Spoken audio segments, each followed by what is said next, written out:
He is Datu Rodolfo Mande.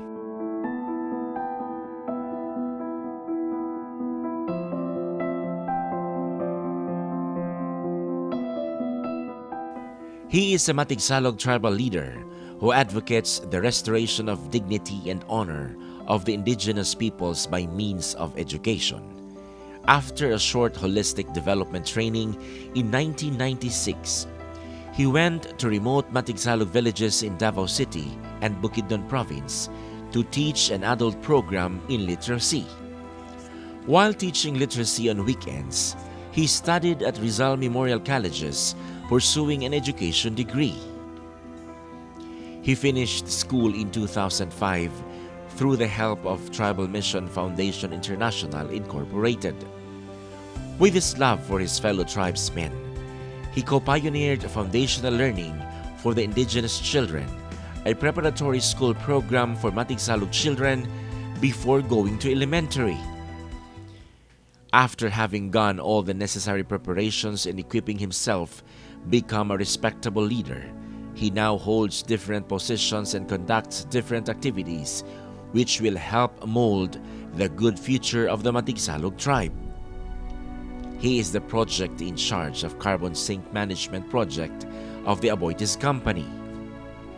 He currently works at the Office of the Indigenous Peoples Mandatory Representative in Davao City by doing field services since 2012. He is a legal solemnizing officer for the tribes in Davao. He is the IP Social Census in charge for the Matigsalug tribe since 2012 to present.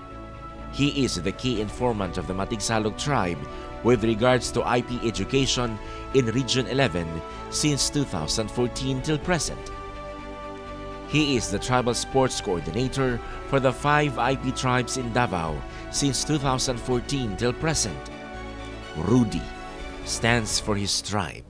Despite being young, he became part of the Matigsalug Manobo Tribal Council and Elders Incorporated as one of the board members. He is the Tribal Youth Director of the Matigsalug tribe since 1990 till present. This is how Rudy works for his tribe. This is how Rudy works for his God. He is Rudy Mande, God's result of the various mission works in Davao City.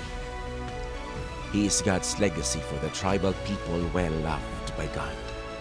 He is one of God's feet and voice. He is God's manifestation of His grace. He is Datu Rodolfo Mande, Tribo.